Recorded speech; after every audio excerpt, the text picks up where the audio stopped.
Hello everyone, welcome to MPSC exam mantra. मी प्रगती.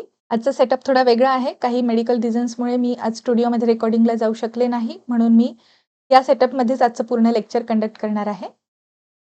आजचा आपला जो पेपर झालेला आहे 12 जुलै 2026चा गट क मुख्य परीक्षेचा पेपर, यात आपले जे काही इंग्लिशचे क्वेश्चन्स आलेले आहेत त्याचं एक्सप्लेनेशन आपण बघणार आहे. ओव्हरऑल जर पेपरचा विचार केला तर पेपरची जी डिफिकल्टी लेवल होती ही मॉडरेट टू डिफिकल्ट होती. ठीक आहे, पेपर सोपा नव्हता.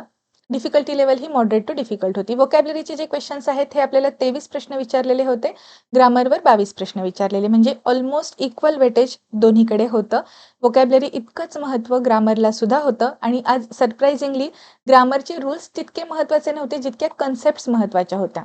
मग आपण जे 20 जूनला ओरिएंटेशन, ॲक्युरसी आणि स्ट्रॅटेजीचं लेक्चर घेतलं होतं त्यात मी तुम्हाला तीच गोष्ट सांगितली होती की कन्सेप्ट्स क्लिअर राहू द्यात. कन्सेप्ट आणि बेसिक जे आहे ते तुमचं पक्कं असेल तरच तुम्हाला पेपर सॉल्व करता येईल.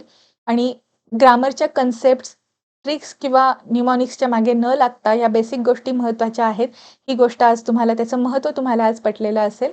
कॉम्प्रिहेन्शनचे आपल्याला 5 प्रश्न विचारलेले होते, कॉन्स्टंट होते, यात काहीही बदल झालेला नाही. आज माझ्याकडे सेट ए आहे, त्यातल्या क्वेश्चन्सचं मी एक्सप्लेनेशन घेणार आहे. आजचं जे व्होकॅब्युलरी आणि ग्रामरचं एक्सप्लेनेशन असेल ते मी घेईन आणि कॉम्प्रिहेन्शनचं एक्सप्लेनेशन आपले सर घेणार आहेत. ठीक आहे, क्वेश्चन नंबर 51 आपण सुरुवात करूयात.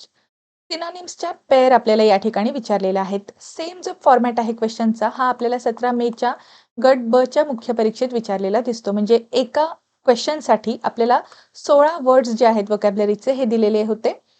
पेअर्स आपल्याला दिलेले आहेत आणि त्या पेअर्स ज्या आहेत त्या आपल्याला दोन्ही पेअर्स, म्हणजे ही फर्स्ट पेअर सुद्धा आणि ही सेकंड पेअर सुद्धा, दोन्ही पेअर आपल्याला सिनॉनिम्स पाहिजेत, समानार्थी शब्दांच्या असलेल्या पाहिजेत. ठीक आहे, सुरुवात करूयात.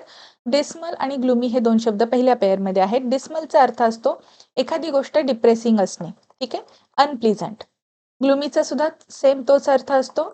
ग्लुमी म्हणजे अनप्लीझंट. एखादी गोष्ट निराशाजनक आहे, उदास आहे, त्या अर्थाने आपण ग्लुमी किंवा डिस्मल हा शब्द वापरत असतो. तुम्ही ग्लुमी वेदर हा शब्द ऐकलेला असेल, बरोबर? ग्लुमी वेदर म्हणजे आजचं जे वातावरण आहे ते थोडंसं भकास आहे, आज असं फ्रेश वाटत नाही आपण म्हणतो, त्यावेळेस ग्लुमी वेदर हा आपण शब्द वापरतो. दुसरी जी पेअर आहे यामध्ये नाईव्ह हा शब्द दिलेला आहे. हा शब्द आणि त्याचबरोबर हा पायस शब्द जो आहे, हे दोन्ही शब्द आपण आपल्या वर्ड पॉवर सिरीजमध्ये टाकलेले होते. त्यामुळे एक बेसिक जरी माहिती असेल तुम्हाला तरी तुम्ही उत्तरापर्यंत पोहोचू शकत होतात. ठीक आहे, नाईव्ह हा शब्द आहे, याचा अर्थ नौका किंवा साधा भोळा असं या अर्थाने आपण नाईव्ह हा शब्द वापरत असतो. ठीक आहे, एखादी व्यक्ती नवीन आहे एखाद्या गोष्टीमध्ये, म्हणजे त्याच्याकडे तितके स्किल्स अजून झालेले नाही आहेत डेव्हलप, त्यावेळेस आपण त्याला नाईव्ह म्हणतो. त्या अर्थाने आर्टलेस हे याचं सिनॉनिम आहे, बरोबर? आणि साधा भोळा, इनोसंट या अर्थाने आपण ज्या वेळेस हा शब्द वापरतो त्यावेळेस त्याचा सिंपल हा आपण सिनॉनिम म्हणून घेऊ शकतो. ठीक आहे, त्यामुळे एका शब्दासाठी दोन शब्द आपल्याला इथे सिमिलर दिलेले आहेत आणि जे करेक्ट आहेत, म्हणून स्टेटमेंट ए या ठिकाणी करेक्ट आहे. क्वेश्चन नंबर 53 साठी ऑप्शन नंबर 3 हे याचं करेक्ट आन्सर असणार आहे. इतर शब्द आपण बघूयात. पायस या शब्दाचा अर्थ असतो धर्मवेडा. एखादी व्यक्ती धार्मिक भावनांच्या बाबतीत अत्यंत कट्टर असते, त्यावेळेस आपण तिथे पायस हा शब्द वापरतो. त्याचबरोबर वाईज याचा अर्थ असतो की एखादी गोष्ट विवेकी आहे, म्हणजे सतत विवेक बुद्धीला धरून एखादी गोष्ट काम करतात, त्याच्यावरती काही रँडमली आपण काम करत नाही, हुशारीने वागतो, त्यावेळेस वाईज हा शब्द आपण वापरलेला असतो.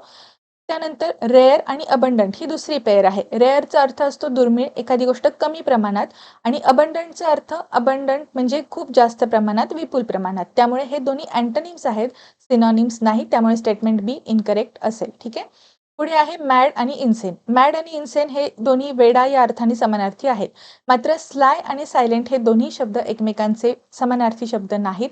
स्लायचा अर्थ असतो एखादी व्यक्ती जी खूप प्लॅनिंग प्लॉटिंगनी वागते किंवा काहीतरी अशा योजना आखते ज्याने दुसऱ्यांना त्रास होतो, त्याला स्लाय असं म्हणतात, तो कनिंग असतो. आणि सायलेंट हा शब्द जो आहे याचा अर्थ विदाउट एनी नॉईज किंवा शांततेत, काम या अर्थाने आपण हा शब्द वापरतो. त्यामुळे हे दोन्ही या ठिकाणी सिनॉनिम्स नाहीत. स्टेटमेंट सी सुद्धा इनकरेक्ट आहे. पुढे आपण बघूयात डिनाय आणि रिफ्यूज.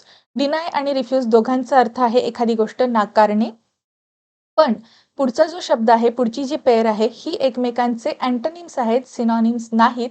इडलचा अर्थ असतो एखादी व्यक्ती जी खूप आळशी आहे, लेझी आहे, निरुत्साही आहे, कुठलीही गोष्ट करत नाही, ॲक्टिव्ह नसते, जी इनॅक्टिव्ह गोष्ट असते, इनॅक्टिव्ह व्यक्ती असते, त्याला आपण इडल म्हणतो, आयडल म्हणतो. ठीक आहे, त्यानंतर बिझी हा शब्द आहे. बिझी म्हणजे एखादी व्यक्ती सतत कामात असते, उद्यमी असते, ज्याला आपण ऑक्युपाईड म्हणतो, occupied with work.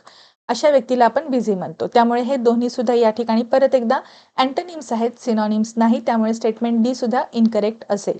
Question number 53चा आन्सर ऑप्शन नंबर 3 येणार आहे. हे आपण लिटरली म्हणजे शब्दशः अर्थ घेऊन बघितलं.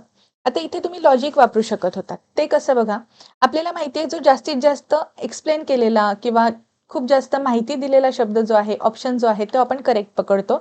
या ठिकाणी नाईव्ह शब्दासाठी आर्टलेस आणि सिंपल हे 2 एक्स्ट्रा शब्द दिलेले आहेत. म्हणजे स्लॅश करून हा ॲडिशनल शब्द तुम्हाला दिला. त्यामुळे स्टेटमेंट ए हे करेक्टच असणार हे तुम्ही लॉजिकनी सुद्धा सोडवू शकला असतात. नेक्स्ट क्वेश्चन बघूयात. आता जसं सिनॉनिम्स विचारले होते आधीच्या प्रश्नात, तसे या ठिकाणी आपल्याला अँटोनिम्स विचारलेले आहेत. दोन्ही शब्द जे आहेत म्हणजे या ठिकाणी दिलेल्या दोन्ही पेअर्स जे आहेत हे एकमेकांचे विरुद्धार्थी असले पाहिजेत. सुरुवात करूयात ह्युमिलिटी ह्या शब्दापासून. ह्युमिलिटी, आता हंबलनेस हा शब्द कसा आहे, हंबल म्हणजे नम्र, त्या अर्थाने ह्युमिलिटी हा शब्द इथे आहे.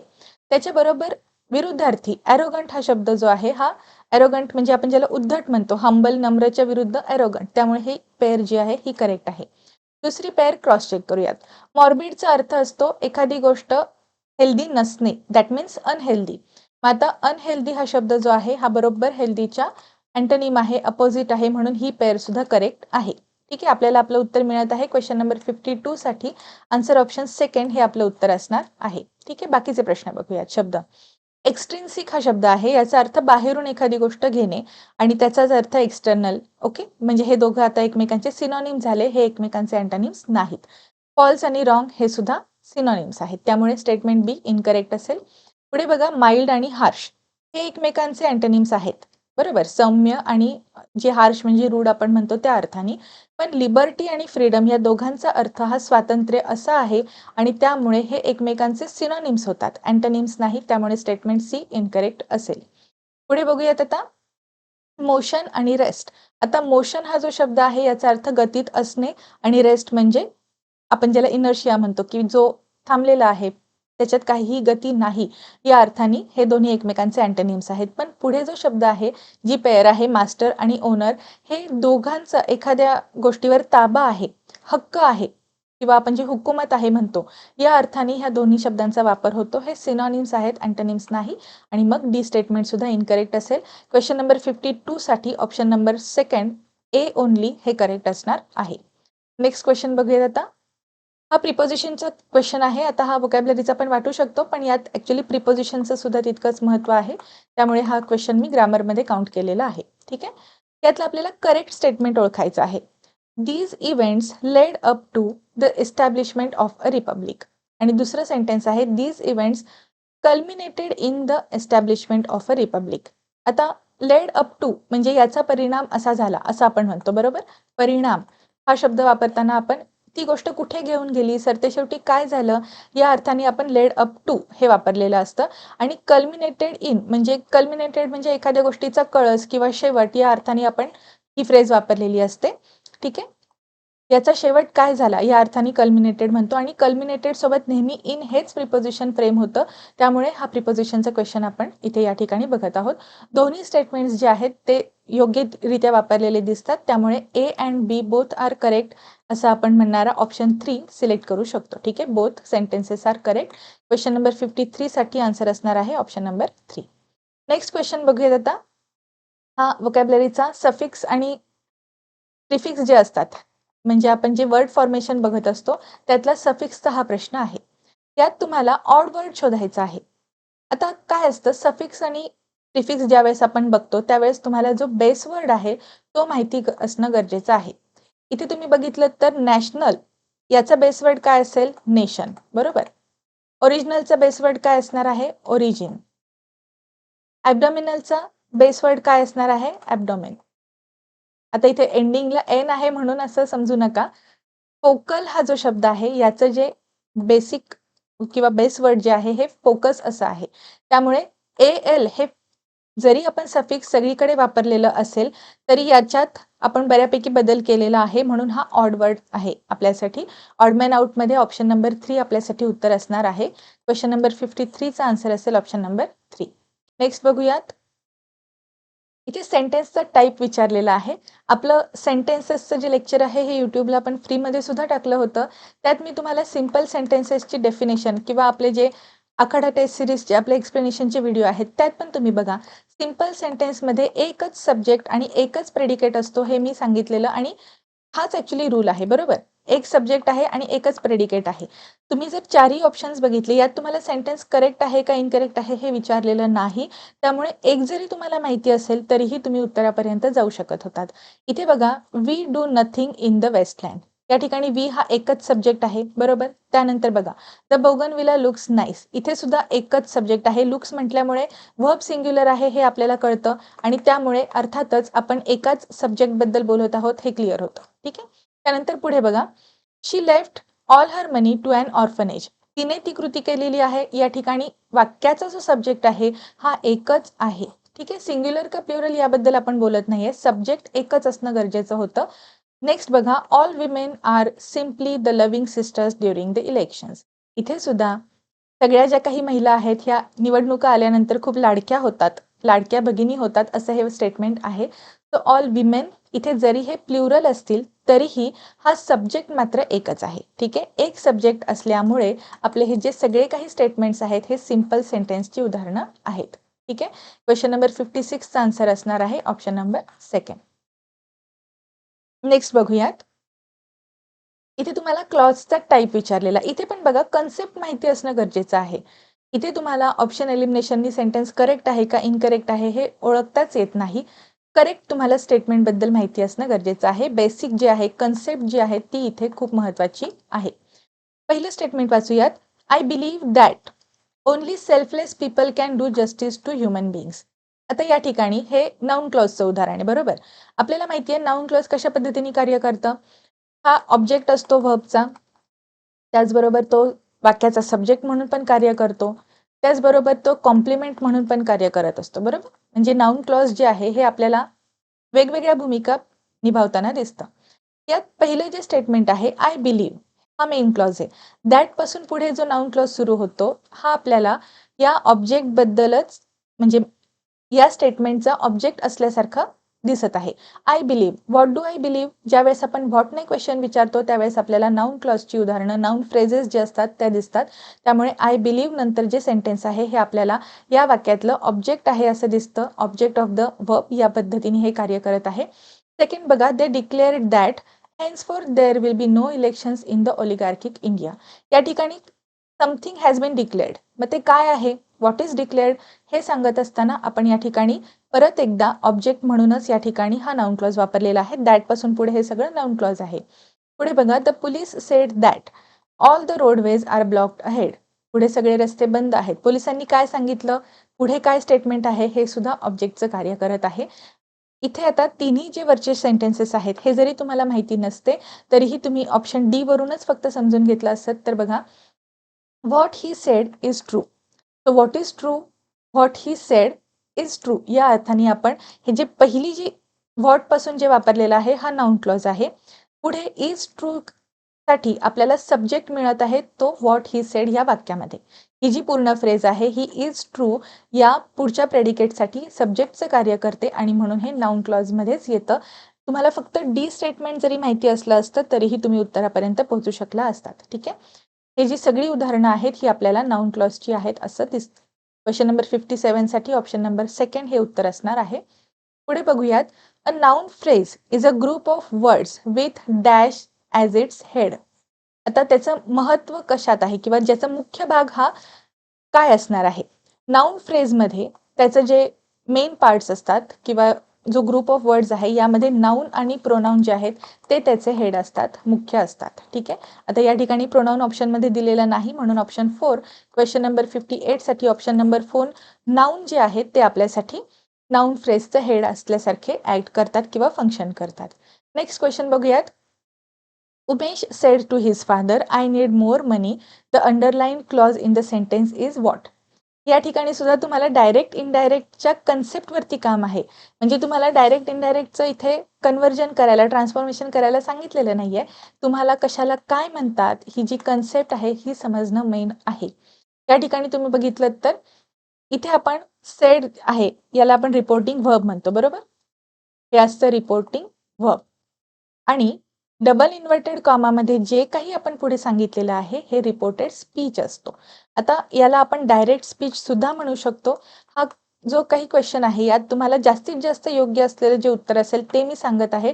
डायरेक्ट स्पीच पण म्हणतो आपण, पण याला आपण रिपोर्टेड स्पीच म्हणणं हे जास्त टेक्निकली करेक्ट आहे. त्यामुळे 59 साठी 4 हेच मी आन्सर म्हणून तुम्हाला सांगणार आहे. Okay.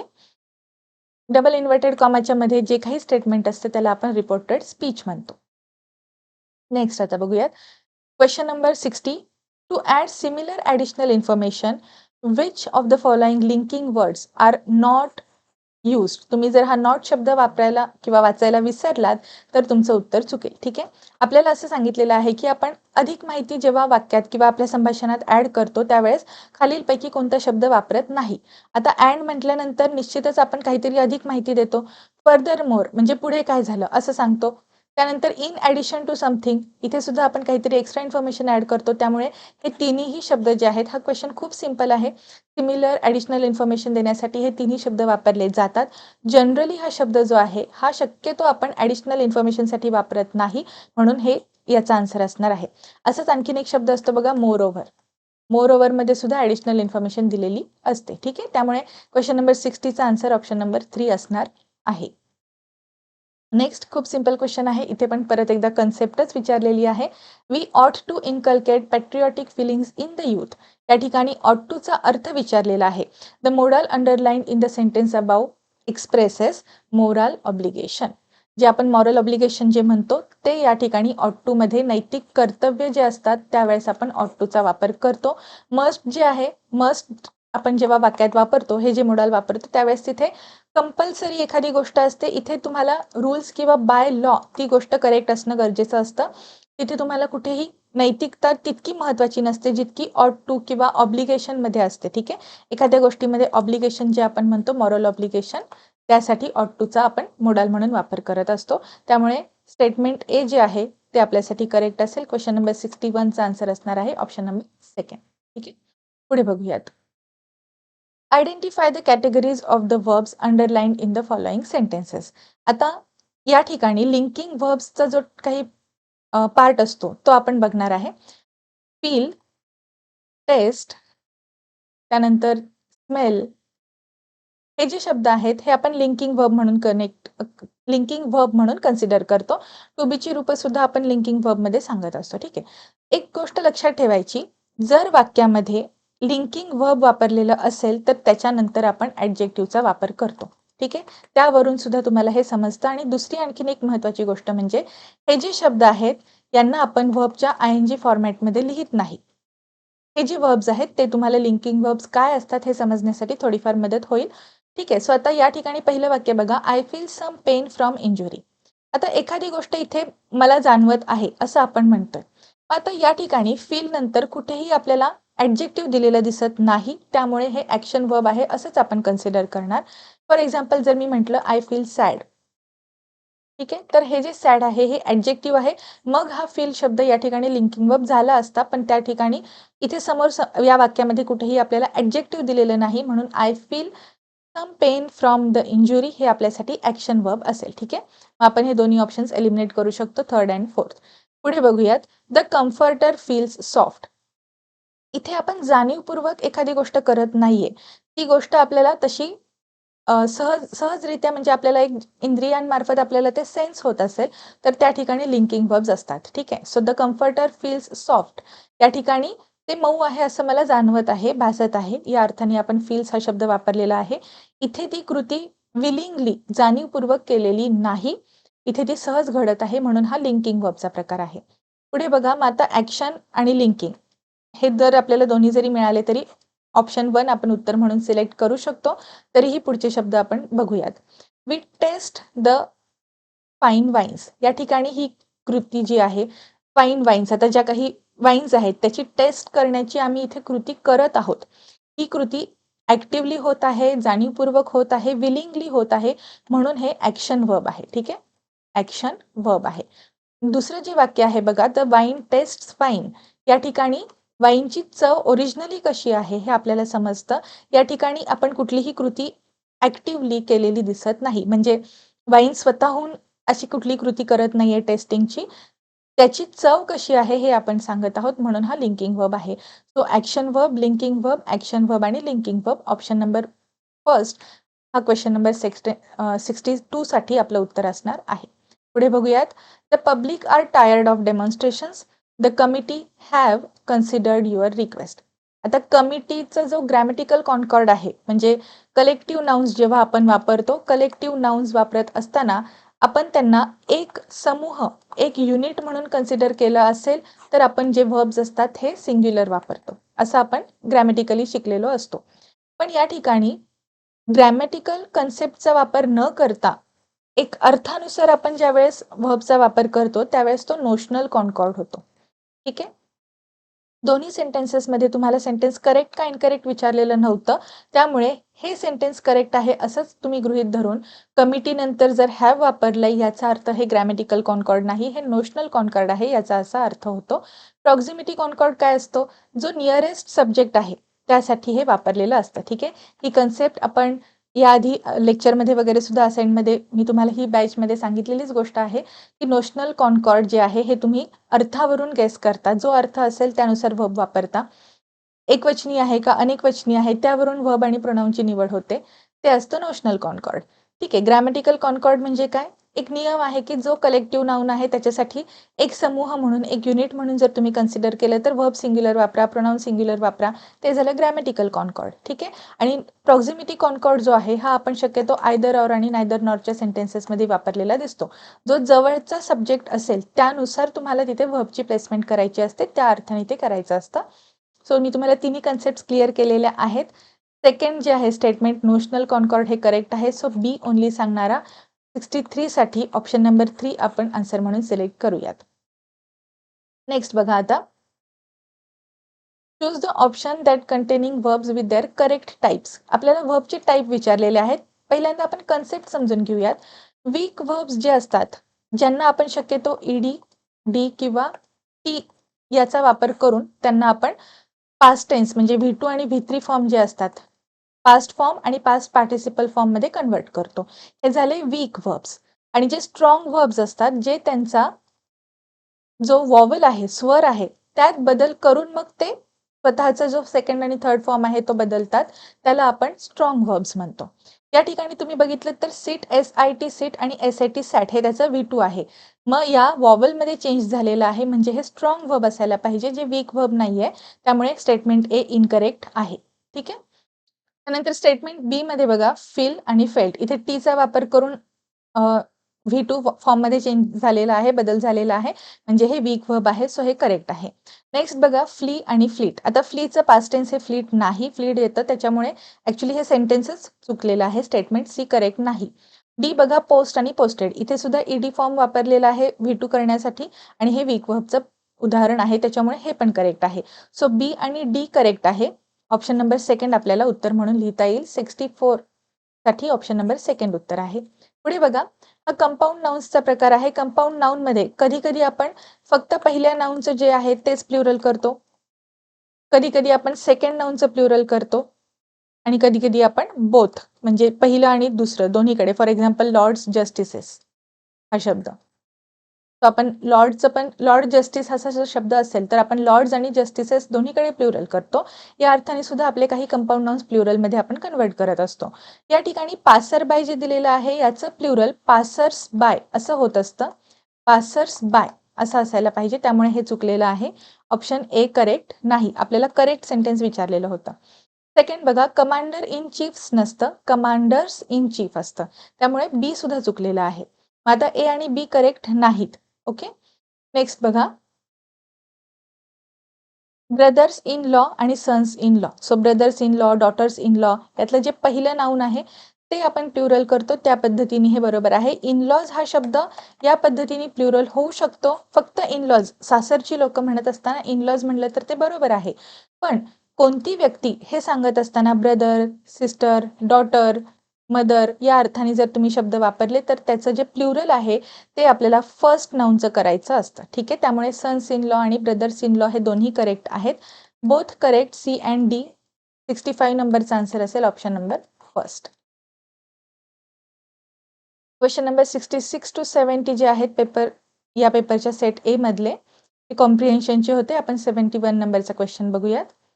When but and for connect clauses they are preceded by what.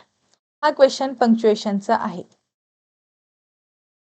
आता इथे पंक्च्युएशन मध्ये तुम्हाला बऱ्याचदा डायरेक्ट इनडायरेक्टचे प्रश्न विचारून झाले, म्हणजे कॉमा, मग इन्व्हर्टेड कॉमा, मग त्यात काहीतरी जर गरज असेल तर पंक्च्युएशन मार्क्स, आणि मग डबल इन्व्हर्टेड कॉमा कंप्लीट, या अर्थाने प्रश्न विचारून झालेले आहेत. आता तुम्हाला कन्सेप्टवर प्रश्न विचारलेला आहे. परत एकदा इथे कन्सेप्टच विचारलेली आहे. आता प्रिसिडेड म्हणजे काय, तर त्याच्या आधी येतं. बट आणि फॉरच्या आधी कॉमा येत असतो ज्यावेळेस आपण दोन्ही क्लॉजेस एकत्र करत असतो तेव्हा. ठीक आहे. सो याच्यासाठी फोर्थ ऑप्शन जो आहे ते करेक्ट असणार आहे. ठीक आहे. नेक्स्ट क्वेश्चन बघूयात आता आपण. True and through means. True and through म्हणजे काय, आपण म्हणतो ना एंटायरली, आतून बाहेरून, या पद्धतीने. For example, he is Punekar through and through, म्हणजे तो आता पक्का पुणेरी झालेला आहे, या अर्थाने आपण जेव्हा म्हणतो तेव्हा एंटायरली, पूर्णपणे, पूर्णतः, या अर्थाने ही फ्रेज वापरलेली असते. क्वेश्चन नंबर 72 साठी ऑप्शन नंबर 1 असणार आहे. टू बी हार्ड अप याचा अर्थ आहे पैशांची टंचाई किंवा कमतरता. ठीक आहे. 73 साठी ऑप्शन नंबर 4 असणार आहे. खूप डायरेक्ट आपल्याला इडम्सचे प्रश्न विचारलेले दिसतात. नेक्स्ट आहे कम अप टू. आता कम अप टू चे दोन अर्थ होतात. एक अर्थ असतो की जवळ येणे. ठीक आहे. आणि दुसरा अर्थ असतो त्या स्टँडर्डला आपल्याला मेंटेन करायचा आहे. मग आता हा जो जवळ येणे अर्थ आहे हा आपण स्टँडर्डशी रिलेटेडच कन्सिडर करूयात. म्हणजे एखाद्या अपेक्षेच्या खरे उतरणे, आपण जे म्हणतो ना, त्या अर्थाने कम अप टू ही फ्रेज वापरलेली असते. मग तो स्टँडर्ड आपल्याला अचीव करायचा आहे, म्हणून टू बी इक्वल टू या अर्थाने सी करेक्ट आहे. तो इथे बी आणि सी, सॉरी, ए आणि सी एकत्र दिलेलं नाही, त्यामुळे ऑप्शन 3 हेच आपण आन्सर म्हणून सिलेक्ट करूयात. या ठिकाणी स्टँडर्डच्या जवळ जाणे, त्याला मॅच करणे, ठीक आहे, या अर्थाने कम अप टू ही फ्रेज वापरणं गरजेचं आहे. ऑप्शन सी हे याचं करेक्ट उत्तर असेल. 74 साठी ऑप्शन नंबर 3 असायला पाहिजे. नेक्स्ट बघूयात. Get a monkey off your back ही जी फ्रेज आहे ही या खालीलपैकी कोणत्या वाक्यात योग्य पद्धतीने वापरली ते शोधायचं आहे. याचा अर्थ काय असतो, शक्यतो एखादं स्ट्रेस असेल, बर्डन असेल, त्याच्यातून सुटका मिळवणे. ठीक आहे. एखाद्या गोष्टीतून आपली सुटका होणे, बर्डन, स्ट्रेस, आपण जे रिलीफ म्हणतो, आपल्याला खूप मोकळा श्वास घेतला, सुटका झाली म्हणतो, तेव्हा आपण या म्हणीचा वापर करत असतो. वाक्य वाचूयात. She got a monkey off her bag after eating too much cake. हे वाक्य इरिलेव्हंट आहे. Next, the new policy will get a monkey off your bag for employees. आता इथे पहिली गोष्ट, जर एम्प्लॉईजसाठी वापरायचं असेल तर ऑफ युअर बॅग नाही, ऑफ देअर बॅग वापरायला पाहिजे होतं, त्यामुळे ही सुद्धा म्हण चुकीची आहे, इथे फिट बसत नाहीये. नेक्स्ट आहे he tried to get a monkey off his bag going to the gym but it was closed. इथे सुद्धा काही कनेक्शन नाहीये, पण म्हणजे यात स्ट्रेस रिलीफ झाला असं कुठेही दिसत नाही, त्यामुळे नेक्स्ट क्वेश्चन बघूयात. Quitting his toxic job was a huge relief like getting a monkey off his bag. म्हणजे या ठिकाणी त्या त्रासदायक जॉबमधून, टॉक्झिक जॉबमधून सुटका होणं हे त्याच्यासाठी खूप असा रिलीफ होता, त्यामुळे ते it was like a monkey off his bag. इथे बघा, त्याच्यापासून सुटका झाली म्हणताना त्याच्या पाठीवरचं ओझं कमी झालं, म्हणजे इथे ऑफ हिज बॅग वापरलं, त्यामुळे ही म्हण पूर्णतः योग्य आहे, व्यवस्थित वापरली पण आहे. त्यामुळे क्वेश्चन नंबर 75 साठी आन्सर ऑप्शन 4 हे आपला आन्सर असायला पाहिजे. नेक्स्ट, आता आपल्याला इथे मॅच द पेअर्समध्ये सिनॉनिम्सच विचारलेले आहेत. आता इथे युबिक्शियस हा जो शब्द आहे याचा अर्थ युनिव्हर्सल असतो, आणि हे आपल्याला PYQ मध्ये विचारलेले आहेत. दोन्हीही शब्द आपल्याला PYQ मध्ये विचारलेले आहेत, त्यामुळे सेकंडसाठी सी जिथे असेल ते आपण बघूयात. फक्त एकाच ठिकाणी आहे. ऑप्शन नंबर 76 साठी सेकंड ऑप्शन आपला आन्सर म्हणून आपण लिहू शकतो. बाकीच्या शब्दांचे अर्थ बघूयात. कोरॅबरेटचा अर्थ असतो एखादी गोष्ट म्हणजे आपण त्याला रिएन्फोर्स किंवा एखादी गोष्ट सांगणे, दाखवणे किंवा रिएन्फोर्स करणे, त्यासाठी आपण कोरॅबरेटचा अर्थ वापरलेला असतो. त्यानंतर पुढे आहे विसिसिट्यूड. याचा अर्थ आहे ऑर्डियल. ऑर्डियल ऑर्डियल नाहीत म्हणत, ऑर्डियलच म्हणायचं आहे. ठीक आहे. पुढे डिसेमिनेट. डिसेमिनेट एखाद्या गोष्टीचा प्रचार करणे, प्रसार करणे या अर्थाने आपण डिसेमिनेट हा शब्द वापरतो. त्याचा आहे प्रोपगेशन. म्हणजे आपल्याला माहिती आहे की प्रचार आणि प्रसार कसा झाला होता किंवा इतिहासात तुम्ही हा शब्द वाचलेला असेल. जे लोक NCERT मधून अभ्यास करतात त्यांना डिसेमिनेटचा अर्थ माहिती असायला पाहिजे. ठीक आहे. तो ऑप्शन सेकंड उत्तर आहे. पुढे बघूयात question number 77. One word substitution आहे. The action of looking back on past time. या ठिकाणी पास्ट हा शब्द खूप महत्वाचा आहे. एखाद्या गोष्टीसाठी आपण जर मागील गोष्टींचा आढावा घेत असेल, भूतकाळाचा आढावा घेत असेल, तर त्या ठिकाणी आपण रेट्रोस्पेक्शन हा शब्द वापरतो. रेट्रो म्हणजे मागील. ठीक आहे. आणि त्यामुळे पास्ट शब्दाशी सिमिलर हा शब्द आहे रेट्रो. ठीक आहे. त्यामुळे हेच करेक्ट असायला पाहिजे. इथे बी अँड सी ऑप्शनमध्ये दिलेलं आहे, पण स्वतःच्या गोष्टींचं अवलोकन करणं, ओन्स मिस्टेक किंवा स्वतःच्या वागणुकीबद्दल एखादी गोष्ट जर असेल ती आपण क्रॉस चेक करून बघत असेल तर त्या ठिकाणी आपण इंट्रोस्पेक्शन हा शब्द वापरतो. जर आपण अगदी वर्ड लिटरली शब्द इथे अर्थ घेतला तर रेट्रोस्पेक्शन हा एकच शब्द या ठिकाणी करेक्ट आहे. इंट्रोस्पेक्शन म्हणजे आत्मपरीक्षण असतं. ठीक आहे. तुम्हाला आता जर तुम्ही गुगल केलं तर तुम्हाला आत्मपरीक्षण हे सिमिलर वर्ड्स म्हणून या शब्दासाठी या फ्रेजसाठी दिलेलं असेल, पण ते इथे परीक्षेच्या दृष्टीने मला ते योग्य वाटत नाही. त्यामुळे ऑप्शन सेकंड हेच त्याचं उत्तर आपण कन्सिडर करायला पाहिजे. If someone is looking at the actions of his on, his behaviour or mistakes असं जर असेल तर त्या ठिकाणी इंट्रोस्पेक्शन आलं असतं. त्यामुळे ऑप्शन बी हे एकच याचं उत्तर असणार आहे. ठीक आहे. क्वेश्चन नंबर 78 बघूयात आता आपण. What point out the base in the word unfriendliness. या ठिकाणी जर तुम्हाला बेसवर्ड काय आणि रूटवर्ड काय हे समजलं नाही तर थोडीशी गफलत होऊ शकते. बेसवर्ड हा असा असतो की ज्याला फक्त सफिक्स आपण बघतोय ना, ते सफिक्स काढून आपण वाचू शकतो. रूटवर्ड, आता ह्या शब्दामध्ये फ्रेंड हा ॲक्च्युली रूटवर्ड आहे. आता इथे तुम्ही अनफ्रेंडली म्हटलं तर याला आपण प्रिफिक्स पण जोडलेला आहे. जर तुम्ही अनफ्रेंडली म्हटलं तर तो शब्द होईल इथे ly प्रत्यय जोडला म्हणजे सफिक्स पण जोडला. तो फ्रेंड हा रूट वर्ड होईल. मात्र सफिक्स शिवाय जो शब्द असतो त्याला बेसवर्ड म्हणतात आणि या ठिकाणी अर्थावरून सुद्धा तुम्हाला काही गोष्ट समजणं गरजेचं असतं. अनफ्रेंडली एखादी गोष्ट तितकी मैत्रीपूर्ण नव्हती किंवा फॅमिलियर नव्हती या अर्थाने आपण अनफ्रेंडली म्हणतो आणि त्याला पुढे आपण अनफ्रेंडलीनेस हे एक सफिक्स जोडलेलं आहे आणि म्हणून यातला बेस वर्ड हा अनफ्रेंड आहे. ठीक आहे. अनफ्रेंडली आहे. 78 साठी ऑप्शन नंबर सेकंड असणार आहे. अनफ्रेंडली बिहेवियर होतं आणि मग अनफ्रेंडलीनेस हे आपण त्याला पुढे सफिक्स जोडू शकतो. सो 78 साठी ऑप्शन नंबर सेकंड उत्तर असायला पाहिजे. नेक्स्ट बघा, choose the correct phrase for the word call at. Call at म्हणजे एखाद्याला धावती भेट देणे. थोड्या वेळासाठी शॉर्ट पिरियड ऑफ टाइम तेव्हा आपण ज्याला भेट देतो त्यावेळेस तिथे आपण कॉल ॲट ही फ्रेज वापरलेली असते. क्वेश्चन नंबर 79 साठी ऑप्शन नंबर 3 हे उत्तर असेल. पुढे बघूयात. Select the word which is most opposite in the meaning of boisterous. Boisterous हा शब्द आपल्याला आधी आलेला आहे. याचा अर्थ जो असा खूप घाईत असतो किंवा जो खूप असा म्हणजे शांत नसतो अजिबात, त्याला बॉयस्ट्रस म्हटलेलं असतं. बॉयस्ट्रसच्या बरोबर अपोजिट शब्द आपल्याला इथे विचारलेला आहे. तुम्ही जर ऑप्शन्स बघितलेत तर रॉकस त्यानंतर अप्रोरियस जे आहेत याचा अर्थ बॉयस्ट्रस असाच असतो, जो खूप नॉइझी आहे. ठीक आहे. नॉइझी बिहेवियर किंवा एखादी गोष्ट अजिबात शांत नसणे ज्याला आपण अशांत म्हणतो मराठीत, त्या गोष्टीसाठी बॉयस्ट्रस वापरलेलं असतं, which is something very loud. त्यावेळेस आपण बॉयस्ट्रस, रॉकस किंवा अप्रोरियस हा शब्द वापरतो. यातला एकच शब्द आहे क्वाएट, जिथे आपण शांत असा अर्थ घेतो आणि हे याच्यासाठी करेक्ट उत्तर असणार आहे. नेक्स्ट आहे, we will continue to fight for as long as it takes. आता इथे फाईटचे दोन अर्थ असतात. एक म्हणजे भांडणे किंवा संघर्ष करणे, बरोबर. मग आता आपण जोपर्यंत शक्य आहे तोपर्यंत लढूयात, संघर्ष करूयात असं आपण म्हणतो. त्यावेळेस आपण इथे फाईट हा शब्द वापरलेला आहे या वाक्यामध्ये. त्यामुळे हाईड म्हणजे लपणे, सरेंडर म्हणजे शरण येणे, हे दोन शब्द तर अर्थातच नसतील. बी आणि डी मध्ये बघितलं तर डी मध्ये दिलेलं आहे कम्प्लीट इन गेम. आपल्याला कम्प्लीट नाही म्हटलेलं, कम्प्लीट म्हटलं असतं तर आपण एक वेळ विचार केला असता, पण कम्प्लीट हे या ठिकाणी इनकरेक्ट आहे. ऑप्शन बी, स्टेटमेंट बी जे आहे स्ट्रगल फॉर अ कॉज, हे करेक्ट आहे. त्यामुळे क्वेश्चन नंबर 81 चा आन्सर असेल ऑप्शन नंबर 3. पुढे बघूयात.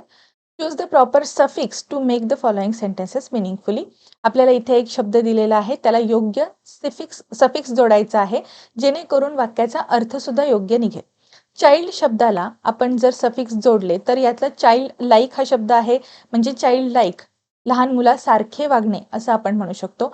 चाइल्डिशचा अर्थ असतो इमॅच्युअर, त्याच्यामुळे चाइल्डिश हा काही असा पॉझिटिव्ह शब्द नाहीये, इमॅच्युअर अर्थाने आपण हा शब्द वापरलेला असतो.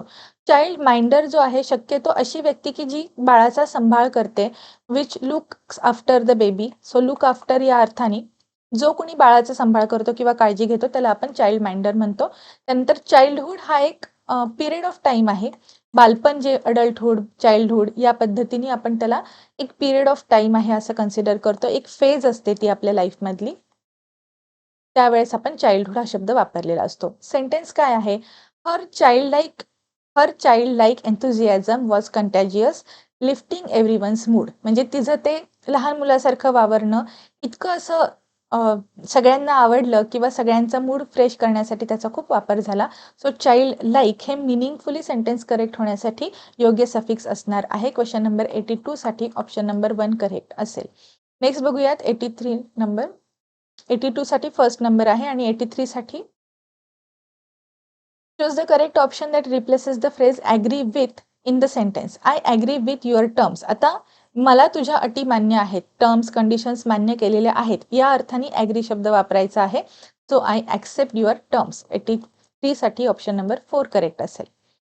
करेक्ट स्टेटमेंट आपल्याला ओळखायला सांगितलेलं आहे. A person who writes. आता हा वन वर्ड सबस्टिट्यूशनचाच क्वेश्चन आहे, पण तुम्हाला तो स्टेटमेंट्सच्या माध्यमातून किंवा त्या फॉर्मॅटमध्ये विचारलेला दिसतो. फर्स्ट आहे a person who writes plays is a playwright. हे करेक्ट आहे. प्ले राईटचं स्पेलिंग बघून ठेवा. त्यानंतर asylum is a place where mentally ill and mad persons are kept. हे सुद्धा करेक्ट आहे. Next a hermit is a person who lives in nature after discarding society for some religious reasons. संन्यासी म्हणतो त्या अर्थाने हर्मिट हा शब्द असतो. असायलमला आपण जे वेड्यांचे इस्पितळ असतं किंवा जिथे मानसिक रुग्णांना ठेवलेलं असतं त्यांच्या सुधारण्यासाठी ते असायलम असतं. त्यानंतर प्ले राईट म्हणजे जो नाटकं लिहितो, नाटक लिहिणारा व्यक्ती प्ले राईट असतो. फोर्थ आहे a place where birds and animals are protected and encourage to breed is a sanctuary. अभयारण्य या अर्थाने ही फ्रेज आहे. चारही ऑप्शन्स जे आहेत हे स्टेटमेंट्स जे आहेत ते करेक्ट आहेत, म्हणून 84 साठी ऑप्शन नंबर 1 आन्सर म्हणून सिलेक्ट करूयात. नेक्स्ट आहे 85 नंबरचा question. Choose from the following options which is correct synonyms word pairs. Same त्याच फॉर्मॅटमध्ये परत एकदा आपल्याला सिनोनिम्स विचारलेले आहेत. आता इथे बघा, स्टराईलचा अर्थ आहे बॅरन, म्हणजे एखादी पडीक जमीन जी उपजाऊ नाही त्यासाठी आपण हा शब्द वापरलेला असतो. आणि वल्गर आणि कोर्स म्हणजे सुद्धा ओबडधोबड किंवा जे आपण म्हणतो ना की जे असं चांगलं नव्हतं, स्मूथ नव्हतं या अर्थाने कोर्स म्हणजे काय, ओबडधोबड, खरबरीत. आणि वल्गर म्हणजे अशी स्टेटमेंट आहे, तर for example his vulgar statement provoked everyone, म्हणजे त्याचं असं रँडम बोलणं, काहीतरी अविचारी बोलणं, सगळ्यांना त्याचा राग आला असं जे म्हणतो आपण, त्या अर्थाने वल्गर आणि कोर्स हे सुद्धा एकमेकांचे सिनोनिम्स आहेत. ठीक आहे, पुढे बघूयात. स्टॅटिक म्हणजे एखादी गोष्ट स्तब्ध असणे, मुव्हिंग म्हणजे चालू असणे. सो हे सिनोनिम्स आहेत का? नाही. त्यामुळे बी स्टेटमेंट असणार नाही. पुढे बघा, झील आणि पॅशन. झील एन्थुजियास्टिक, पॅशनेट या अर्थाने हे दोन्ही सिमिलर आहेत, पण वाईल्डच्या अपोजिट आहे टेम. वाईल्ड म्हणजे जंगली आणि टेम म्हणजे आपण ज्याला पाळलेले म्हणतो ना, पाळीव प्राणी, या अर्थाने टेम हा शब्द असतो. ठीक आहे, त्यामुळे हे सुद्धा सिनोनिम नाहीत, हे अँटोनिमची पेअर आहे. पुढे शाय, ह्याची अँटोनिमच आहे बॅशफुल. शायच्या अपोजिट आहे बॅशफुल. आणि टेमचा अर्थ मॉडरेट होत नाही, त्यामुळे डी स्टेटमेंट पण चुकीचं आहे. Statement A option number 2 question number 85 साठी ऑप्शन नंबर 2 करेक्ट आहे. पुढे बघा 86 to show the white feather that means to act like a coward. म्हणजे एखादा आपण म्हणतो ना एखादी व्यक्ती लढतच नाही, डायरेक्ट शरणच येऊन जाते, म्हणजे मी हारलो असं सांगते, त्यावेळेस to show a white feather ही एक फ्रेज वापरलेली असते. त्याला भित्रा किंवा पळपुटा या अर्थाने आपण म्हणतो. सो कुठल्याही चांगल्या अर्थाने ही म्हण वापरलेली इथे दिसत नाही. बी ओनली हे याचं करेक्ट उत्तर असणार आहे. 86 नंबरसाठी ऑप्शन नंबर 2 असेल. क्वेश्चन नंबर 87 बघा, the whole family is in the soup nowadays. In the soup याचा अर्थ एखादी व्यक्ती किंवा एखादी फॅमिली. आता या ठिकाणी फॅमिली दिलेलं आहे, तर ती लोक संकटात आहेत. They are in danger, they are in trouble या अर्थाने in the soup he phrase वापरलेली असते. तो इथे डिफिकल्टी हा एकच ऑप्शन जो आहे तो करेक्ट आहे. बाकीचे सगळे पॉझिटिव्ह शब्द आहेत, हा मात्र निगेटिव्ह आहे, इन डिफिकल्टी. त्यामुळे इथे सुद्धा तुम्ही लॉजिक वापरू शकत होतात की 1 वर्सेस 3चा जो असतो ना की एक बरोबर आहे, बाकीचे 3 सेम आहेत, मग ते नसणार ऑप्शनमध्ये, या अर्थाने तुम्ही हे सिलेक्ट करू शकला असतात. सो ऑप्शन नंबर सेकंड हे याचं करेक्ट उत्तर असेल. 87 साठी ऑप्शन नंबर सेकंड आहे. पुढे बघा, trace the exact meaning of the idiom to have kangaroos in the top paddock. याचा अर्थ असतो वेड्यासारखे वागणे किंवा वेड्यासारखे असणे. सो ऑप्शन ए याच्यासाठी करेक्ट उत्तर असणार आहे. 88 साठी ऑप्शन नंबर फर्स्ट बरोबर असेल. ठीक आहे. नेक्स्ट बघूयात. Choose the sentence where phrase give over is meaningfully used. Give ओव्हरचा अर्थ असतो एखादी गोष्ट करण्यापासून थांबणे किंवा ती गोष्ट सोडून देणे. ठीक आहे. गिव्ह ओव्हर एखादी गोष्ट करण्यापासून थांबणे. To stop annoying someone, to stop irritating someone, या अर्थाने आपण गिव्ह ओव्हर ही फ्रेज वापरत असतो. पहिलं स्टेटमेंट बघा, give over Chris, you are hurting me, म्हणजे आता तू बास कर, थांब, या अर्थाने आपण गिव्ह ओव्हर ही फ्रेज या ठिकाणी वापरलेली योग्य आहे. पुढे बघा, the flowers will give over beautiful colours in the garden, हे या ठिकाणी चुकीचं आहे. फ्लॉवर्सनी ती गोष्ट थांबवलेली नाही, त्यामुळे हे स्टेटमेंट बरोबर नाही. नेक्स्ट, गिव्ह ओव्हर कंप्लेनिंग, म्हणजे तक्रार करायचं आहे ते बंद करा, सोडून द्या, या अर्थाने गिव्ह ओव्हर कंप्लेनिंग करेक्ट असू शकतं.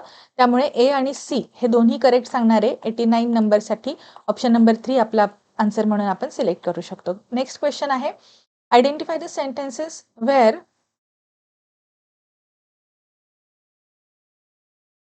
In the heat of the moment is properly used.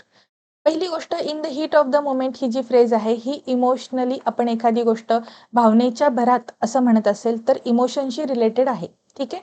त्यामुळे पहिले जे स्टेटमेंट आहे, in the heat of the moment she forgot what she wanted to say, हे करेक्ट असेल, म्हणजे ती ओघाओघात विसरून गेली की तिला काय म्हणायचं होतं, हे करेक्ट आहे. नेक्स्ट आहे, the cake was baked in the heat of the moment, हे इनकरेक्ट आहे. त्या हीट्स म्हणजे त्या उष्णतेचा इथे आपण काही रेफरन्स घेत नाहीये, त्यामुळे हे स्टेटमेंट चुकीचं आहे. नेक्स्ट आहे, the company is launching new product in the heat of the moment next quarter, या ठिकाणी हे सुद्धा इनकरेक्ट आहे. इथे इमोशनली काही केलेलं आहे असं दिसत नाही. Next sentence, he propose to her in the heat of the moment and she is still smiling about it, म्हणजे त्याने भावनेच्या भरात येऊन पटकन तिला प्रपोज करून टाकलं and she is still smiling, इथे इमोशन्स आहेत, त्यामुळे D sentence is correct. A and D both are correct सांगणारा ऑप्शन नंबर 3 क्वेश्चन नंबर 90 साठी आपल्याला आन्सर म्हणून सिलेक्ट करता येईल. पुढे बघूया, turn the following sentence into indirect speech. He said to me, I don't believe you. या ठिकाणी तुम्ही सेड टू आहे म्हणजे टोल्ड असायला पाहिजे असं जर विचार करून आन्सर लिहिलेलं असेल तर ते चुकणार आहे. कारण आपण काय करतो की इथे ऑब्जेक्ट मेन्शन केलेला नाहीये, म्हणजे बाकीचे सगळे इनकरेक्ट, म्हणून तुम्ही जर फर्स्ट ऑप्शन सिलेक्ट केला असेल तर तुमचं चुकेलच. कारण या ठिकाणी रिपोर्टेड स्पीच मधले जे काही कन्वर्जन आहेत ते सुद्धा करणं तितकंच महत्वाचं होतं. आय डोंट बिलीव्ह यू हे जे वाक्य आहे यात तो म्हणत आहे की मला तुझ्यावर विश्वास नाही. सो ही इथे असलं पाहिजे होतं. आय हे प्रोनाऊन या ठिकाणी वापरलेलं इनकरेक्ट असेल. ही प्रोनाऊन आपल्याला तिन्ही ठिकाणी वापरलेलं दिसतं, बरोबर. पण तो कोणाला म्हणाला, कोणावर त्याचा विश्वास नाही, सो मी हा ऑब्जेक्ट या ठिकाणी असणं गरजेचं होतं. आणि तुम्ही बघितलं तर इथे दोन्ही ठिकाणी यू आणि हिम मध्ये हे चुकीचं आहे आणि इथे मात्र ते योग्य रीतीने वापरलेलं आहे. त्यामुळे 91 क्वेश्चनसाठी ऑप्शन नंबर 3 हे करेक्ट आन्सर असणार आहे इनडायरेक्ट स्पीचसाठी. नेक्स्ट आहे, choose the correct passive sentence of the given sentences. हा जो क्वेश्चन आहे हा व्हॉइसच्या लेक्चरमध्ये मी सांगितलेलं आपलं लेक्चर आहे, युट्यूबला तुम्ही बघू शकता. जे काही दोन ऑब्जेक्ट असणारे सेंटेन्सेस असतात त्यातलं मानवाकडून जी कृती होत असेल, व्यक्ती असणारा जो ऑप्शन असेल, ऑब्जेक्ट जो असेल, तो तुम्ही शक्यतो वाक्याच्या सुरुवातीला करायचा आहे पॅसिव्ह व्हॉइस करताना. हे मी तुम्हाला बॅचमध्ये सुद्धा सांगितलेलं होतं. Active voice to passive voice करत असताना जर आपल्याकडे 2 ऑब्जेक्ट दिलेले असतील तर त्यातला व्यक्तीचा भाग जो आहे तो आपल्याला वाक्याच्या सुरुवातीला घ्यायचा असतो. हे तुम्हाला इथे या ठिकाणी समजेल. आणखीन एक क्वेश्चन आहे पेनचा, तो सुद्धा आपण एक्सप्लेन करणार आहे. पण इथे बघा, द गार्ड रिफ्युज्ड हिम ऍडमिटन्स. या ठिकाणी गार्डने त्याला ऍडमिटन्स रिफ्यूज केलेला आहे. 2 ऑप्शन आहेत, हिम आणि ऍडमिटन्स, दोन्ही शब्द आपल्याला ऑब्जेक्टचं कार्य करताना दिसतात. पॅसिव्ह व्हॉइस मध्ये आपण ऑब्जेक्टने वाक्याची सुरुवात करतो. मग या ठिकाणी ऑब्जेक्टमध्ये ऍडमिटन्स आणि ही हे 2 ऑप्शन्स आपल्याला दिसतात. पण त्यातले त्यात बरोबर आता कुठलं ऑप्शन आपल्याला सिलेक्ट करायचं आहे, तर ऑप्शन नंबर 3 सिलेक्ट करावा लागेल, कारण व्यक्तीने सुरू होणारे हे वाक्य आहे. तो व्यक्ती हा ऑब्जेक्ट म्हणून आहे आणि म्हणून तशा वाक्याची सुरुवात होते. 5 एप्रिलला आपला जो राज्यसभेचा मुख्य परीक्षेचा पेपर झालेला त्याच्या एक्सप्लेनेशनमध्ये किंवा व्हॉइसच्याच आपल्या सिरीजमध्ये BYQD सेक्शनमध्ये पण मी हे सांगितलेलं होतं की जिथे दोन्हीपैकी एकच सिलेक्ट करावं लागतं त्यावेळेस फक्त हाच प्रेफरन्स आपला असला पाहिजे. So he was refused admittance by the guard हे वाक्य करेक्ट असणार आहे. 92 साठी आन्सर 3 असणार आहे. आता technically admittance was refused to him by the guard हे पण वाक्य पॅसिव्ह व्हॉइसमध्येच येतं. मात्र दोघातला एक निवडायची जर वेळ आली तर व्यक्तीने सुरू होणारा ऑब्जेक्ट आपल्याला निवडायचा असतो. 93 नंबर बघूया. Change the sentence into yes no type question. Choose the correct option. He has a car. इथे हॅज हे हॅव साठी आपण वापरलेला आहे, बरोबर. हॅव हा आपला to have something, to possess something या अर्थाने आपण हा शब्द हे वर्ब वापरलेला आहे. पण आता थर्ड पर्सन सिंग्युलर करता आल्यामुळे हॅव न वापरता आपण काय करतो, हॅजचा वापर करतो. हे स्टेटमेंट सिंपल प्रेझेंट टेन्समध्ये आहे, बरोबर. हे स्टेटमेंट आहे सिंपल प्रेझेंट टेन्समध्ये. मग आता सिंपल प्रेझेंट टेन्समध्ये जर वाक्य बनवायचं असेल, यस नो टाईप क्वेश्चनमध्ये तुम्हाला उत्तर यस किंवा नो मध्ये अपेक्षित आहे, म्हणून आपण डजने वाक्याची सुरुवात करू शकतो आणि इथे हॅव वापरलेलं आहे जे योग्य आहे. So does he have a car? Yes he has. No he has not असं आपण म्हणू शकतो. त्यामुळे किंवा yes he does, yes he does not असं आपण म्हणू शकतो. दोन्ही पद्धतीने yes no type question cover होऊ शकतो. हे स्टेटमेंट ए स्टेटमेंट करेक्ट आहे. दुसरे बघूयात. Has he got a car? त्याला कार मिळालेली आहे का किंवा त्याने घेतलेली आहे का? आता हा जो प्रकार आहे हा मॉडर्न इंग्लिशमध्ये किंवा बेसिकली अमेरिकन इंग्लिशमध्ये वापरलेला असतो आणि हे जे has he got a car हे जे आहे हे ब्रिटिश इंग्लिशमध्ये वापरण्याची पद्धत आहे. ठीक आहे. आता इथे हॅज नंतर V3 वापरलेलं आहे त्यामुळे हे सुद्धा बरोबर आहे. ठीक आहे. A and B both are correct. Option बघितले तर तुम्हाला कुठले तरी 2 ऑप्शनच सिलेक्ट करणं गरजेचं होतं आणि इथे या क्वेश्चनमध्ये तुम्ही ऑप्शन एलिमिनेशन टेक्निक वापरली असती तर ती बघा, हॅज नंतर या वाक्यात V3 आलेलं नाही त्यामुळे हे स्टेटमेंट चुकेल. पुढे बघा, डजच्या वाक्यात परत एकदा हॅज आलं. आता इथे हे जे आपण हॅव वर्ब वापरतोय याला थर्ड पर्सन सिंग्युलरसाठी आपण हॅजमध्ये कन्वर्ट केलं. आता जर क्वेश्चन विचारायचा असेल तर आपण डजमध्ये ऑलरेडी हा सिंग्युलर जो काही पार्ट आहे तो घेतलेला आहे, म्हणून डज नंतर आपल्याला हॅव वापरायचं असतं. डजच्या वाक्यात परत एकदा हॅज येत नाही त्यामुळे हे स्टेटमेंट करेक्ट नाही. ए आणि बी करेक्ट म्हणणारे 93 साठी ऑप्शन नंबर फर्स्ट आपण आन्सर म्हणून सिलेक्ट करूया. नेक्स्ट बघा, चेंज द व्हॉइसचं क्वेश्चन आहे. मग अशी आपण जे बघितलं सेम तसेच इथे पण 2 ऑब्जेक्ट आहेत. इथे व्यक्तीने सुरू होणारा ऑब्जेक्ट पण आहे, म्हणजे माय अंकल गेव मी अ पेन. अंकलकडून एक कृती झालेली आहे एक वस्तू देण्याची. ती वस्तू कुठली होती तर ती वस्तू होती पेन. ठीक आहे. पेन कोणाला देण्यात आलं? मला देण्यात आलं. सो इथे दोन्हीही ऑब्जेक्टच आहेत. एक डायरेक्ट ऑब्जेक्ट आहे, एक इनडायरेक्ट ऑब्जेक्ट आहे. मग इथे जो इनडायरेक्ट ऑब्जेक्ट आहे तो आपण वाक्याच्या सुरुवातीला जरी घेतला तरीही वाक्य बरोबर होऊ शकतं. ऍक्टिव्ह व्हॉइसमध्ये आपण जे ऑब्जेक्ट शेवटला असतात वाक्यामध्ये ते आपण सुरुवातीला घेतो पॅसिव्ह व्हॉइस करत असताना.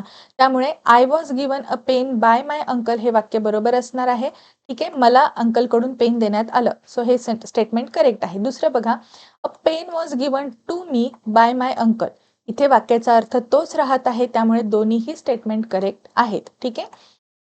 पुढे बघा, my uncle was given a pen असं म्हटलं तर अंकलला पेन देण्यात आलं असं होईल. त्याच्यामुळे हे स्टेटमेंट चुकीचं आहे. मिनिंग पूर्णपणे बदलतं, ते करेक्ट नाही. आय एम गिवन एक तर इथे V2 वापरलेलं आहे. गेव हे V2 आहे. त्यामुळे या ठिकाणी एम हे प्रेझेंट टेन्स मधलं मोडाल किंवा जे आपण हेल्पिंग वर्ब आहे वापरलेलं ते वापरू शकत नाही. त्यामुळे स्टेटमेंट डी करेक्ट असणार नाही. ए आणि बी करेक्ट आहेत म्हणून 95 नंबरसाठी ऑप्शन नंबर 1 हे करेक्ट आन्सर असेल. 96 नंबरचा क्वेश्चन आहे. आपल्याला या ठिकाणी ऍक्च्युअल सब्जेक्ट जो आहे सब्जेक्ट वर्ब ॲग्रीमेंटमध्ये ते योग्य सेंटेन्स आपल्याला वापरायला म्हणजे ओळखायला सांगितलेलं आहे. आता हा PYQ आहे. ठीक आहे. हा प्रश्न आपल्याला ऑलरेडी ग्रुप सी 2024ला आलेला आहे. The cost of all necessaries has gone up. या ठिकाणी कॉस्ट हा आपला सब्जेक्ट आहे आणि तो सिंग्युलर आहे त्यामुळे हॅज वापरणं सिंग्युलर वर्ब वापरणं करेक्ट आहे. त्यामुळे ए स्टेटमेंट करेक्ट आहे. आपल्याला हा क्वेश्चन एरर डिटेक्शनमध्ये विचारलेला होता मागच्या वेळी. ठीक आहे. आणि तोच आता आपल्याला इथे स्टेटमेंटच्या माध्यमातून देण्यात आलेला आहे. तो या ठिकाणी फर्स्ट सेंटेन्स करेक्ट आहे. The cost of all necessaries have येणार नाही त्यामुळे हे सेंटेन्स चुकेल. नेक्स्ट आहे, the information our journal offers to the exporters is very valuable. इथे इन्फॉर्मेशनसाठी आपल्याला इज हे हेल्पिंग वर्ब वापरायचा आहे. इन्फॉर्मेशन हा शब्द हा नेहमी आपण हा ऍक्च्युली अनकाउंटेबल आहे, बरोबर. आणि अनकाउंटेबल जे शब्द असतात त्यांच्यासोबत आपण त्यांना सिंग्युलर कन्सिडर करतो, म्हणून जे हेल्पिंग वर्ब्स आहेत ते आपण सिंग्युलर लिहिलेले असतात. सपोर्टिव्ह वर्ब्स पण म्हणू शकता तुम्ही, ते कसे असतात? Always singular. ठीक आहे, त्यामुळे इन्फॉर्मेशन, त्यानंतर पेपर, अल्फाबेट, ॲडवाइस हे शब्द नेहमी आपल्याला सिंग्युलर आहेत असं कन्सिडर करायचं असतं. त्यामुळे हे स्टेटमेंट करेक्ट आहे. सी स्टेटमेंट करेक्ट आहे. आणि अर्थातच हे जे डी सेंटेन्स असेल ते करेक्ट असेल, कारण या ठिकाणी प्लुरल हेल्पिंग वर्ब वापरलं. सो 96 साठी आपल्याला ए आणि सी करेक्ट आहे असं सांगणारा ऑप्शन सेकंड आन्सर म्हणून सिलेक्ट करू शकतो आपण. 96 नंबरचा क्वेश्चनचा आन्सर आहे option number second. Question number 97 imperative mood मधले सेंटेन्सेस विचारलेले आहेत, म्हणजे आपल्याला आज्ञार्थी वाक्य विचारलेली आहेत. आज्ञार्थी वाक्य कोणती आहेत बघूयात. ड्राईव्ह स्लोली, वर्बनी वाक्याची सुरुवात झालेली आहे, हे आहे इम्परेटिव्ह. त्यानंतर बघा, Matheran is a hill station, हे इंडिकेटिव्ह मूड मध्ये आहे, हे विधानार्थी वाक्य आहे. यात तुम्हाला फक्त माहिती दिलेली आहे, फॅक्ट सांगितलेली आहे, त्यामुळे हे काही इम्परेटिव्ह मूड मध्ये नाही. नेक्स्ट आहे गॉड बी विथ यू. आता हे सब्जंक्टिव्ह मूड, प्रेझेंट सब्जंक्टिव्ह जे म्हणतो ना त्या मूड मधलं आहे, म्हणजे असं असावं, आपण या ठिकाणी विश व्यक्त करत आहोत. ठीक आहे. वॉक फास्ट, इथे सुद्धा वर्बनी वाक्याची सुरुवात झालेली आहे, हे सुद्धा इम्परेटिव्ह मूड मध्ये आहे. ए आणि डी करेक्ट सांगणारा ऑप्शन नंबर फर्स्ट आपण उत्तर म्हणून सिलेक्ट करू शकतो. नेक्स्ट बघूयात फिल इन द ब्लँक्स. आता इथे ना फक्त तुम्हाला थर्ड प्लेस मध्ये जी फिल इन द ब्लँकचे प्रिपोजिशन योग्य वापरता येत असेल तरच तुम्हाला हे समजणार आहे. बघा, वाक्याचा अर्थ काय आहे. माझ्यामध्ये किंवा मला ते अधिकार दिलेले असल्यामुळे, वेस्टेड इन समथिंग, बरोबर, हे अधिकार मला दिल्यामुळे, माझ्यात ते दिल्यामुळे मी या ठिकाणी ऑर्डर देत आहे. आय हिअर बाय ऑर्डर, मी असा आदेश देतो की, हे वाक्य आहे. वाक्य बऱ्याच जणांना जर वाचता आलं नसेल तर ते एक समजून घ्या की इथे थर्ड प्लेसमध्ये तुम्हाला फक्त जर इन आहे हे समजलं असतं तर तुम्ही ऑप्शन पर्यंत आरामात पोहोचू शकले असता. सेंटेन्स असा असणार आहे, by virtue of the power vested in me, म्हणजे माझ्यामध्ये जे अधिकार प्रदान करण्यात आलेले आहेत किंवा मला जे अधिकार दिलेले आहेत त्यावरून मी ऑर्डर देतो की, असं आपण म्हणत आहोत. त्यामुळे ऑप्शन सेकंड 98 नंबरसाठी आन्सर म्हणून आपण सिलेक्ट करणार आहे. 99 नंबर सेकंड लास्ट क्वेश्चन बघूयात. Choose the correct alternative to complete the sentence. या ठिकाणी फॉर द लास्ट 5 इयर्स ही जी फ्रेज आहे ही आपल्याला कंटिन्युटी दाखवते. आता 5 इयर्समध्ये ही गोष्ट काही प्रमाणात घडलेली आहे, ती कंटिन्यूस त्यानंतर सुद्धा झालेली आहे हे सांगितलेलं आहे, म्हणून या ठिकाणी continuous, perfect continuous present tense या प्रकारची वाक्यरचना गरजेची होती. ठीक आहे. आपण ज्यावेळेस वाक्यामध्ये सिन्स आणि फॉर वापरतो त्यावेळेस ती वाक्य ही प्रेझेंट प्लस कंटिन्युटी दाखवतात, परफेक्ट प्लस कंटिन्युटी दाखवतात, आणि त्यामुळे या पद्धतीची आपण वाक्यरचना करणं अपेक्षित होतं. ठीक आहे. So he has been working here for the last 5 years, हे करेक्ट असणार आहे. लास्ट क्वेश्चन आहे, which correct sentence repeatedly in the past. एखादी गोष्ट भूतकाळात वारंवार होत असेल तर त्याऐवजी आम्ही असं करत असू असं म्हणत असताना आपण एकतर वूडचा वापर करतो, आणि वूडच्या ऐवजी वूड वाक्यातून काढून आपण यूज टू वापरतो. म्हणजे शाळेत असताना आपल्याला हे क्वेश्चन्स होते, रिमूव्ह वूड, बरोबर, रिमूव्ह वूड हा एक क्वेश्चन असायचा आपल्याला. आपण रिमूव्ह वूड म्हणजे काय करायचं, वूड काढून त्या ठिकाणी यूज टूचा वापर करत होतो. त्यामुळे हे त्याच पद्धतीचं स्टेटमेंट आहे. चारही वाक्य जी दिलेली आहेत ना ही तुम्हाला भूतकाळातल्या गोष्टींबद्दलच माहिती सांगताना दिसतात. वूडच्या ऐवजी यूज टू वापरले, इतकाच बदल आहे. We would lend him money when he was unemployed, we used to lend him money when he was unemployed. कृती म्हणजे ज्यावेळेस त्याला काही जॉब नव्हता किंवा तो ज्यावेळेस बेरोजगार होता त्यावेळेस आम्ही त्याला आर्थिक मदत देत असू. या ठिकाणी मराठीत आपण जे असू, करत असू, करायचो या पद्धतीने बोलत असतो त्यावेळेस आपण वूड आणि यूज टूचा वापर करत असतो.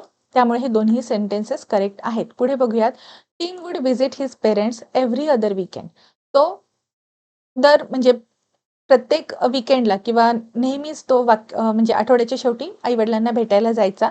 यात त्याची एक कृती होती, त्याला त्या गोष्टीची भूतकाळात सवय होती हे आपण सांगत आहोत. म्हणून ही जे वूड आहे सेम तेच वाक्य आहे जे यूज टूचा वापर करून लिहिलेलं आहे. त्यामुळे वूड ऐवजी यूज टू वापरलं जातं ही एकच कन्सेप्ट तुम्हाला माहिती असली असती तरीही तुम्हाला याचं उत्तर मिळालं असतं. All the sentences are correct. त्यामुळे क्वेश्चन नंबर 100 जो शेवटचा प्रश्न आहे त्याचं उत्तर असणार आहे option number 4, all statements are correct. I hope तुम्हाला हे आजचं लेक्चर आवडलं असेल, उत्तरं समजली असतील. मी जास्तीत जास्त एक्सप्लेनेशनसुद्धा इन्क्लूड करण्याचा प्रयत्न केलेला आहे, कारण आता पुढचा जो आपला पेपर असणार आहे 5 डिसेंबरचा, त्यासाठी तुम्हाला एक आयडिया येईल की आपल्याला नक्की कशा पद्धतीने इंग्लिशचा अभ्यास करणं गरजेचं आहे. आय होप तुम्हाला आजचा व्हिडिओ आवडला असेल. तुमचे जे काही अभिप्राय असतील ते आम्हाला कमेंट्समध्ये नक्की कळवा आणि व्हिडिओ आवडला असेल तर जास्तीत जास्त लाईक आणि शेअर करा. थँक्यू.